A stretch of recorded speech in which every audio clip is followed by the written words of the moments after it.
কৃষ্ণনগরের অন্যতম প্রসিদ্ধ একটি school Mrinalini girls high school.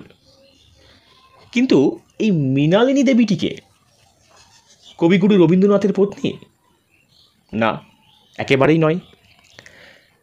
Tarapada Bandyopadhyay 1897 সালে এই স্কুলটি প্রতিষ্ঠাতা করেন।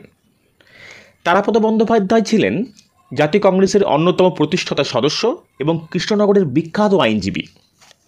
তিনি তার প্রয়াত কন্যার নামকে চিরস্মরণীয় করবার উদ্দেশ্যে এই স্কুলটির নাম রাখেন মৃণালিনী বালিকা বিদ্যালয়।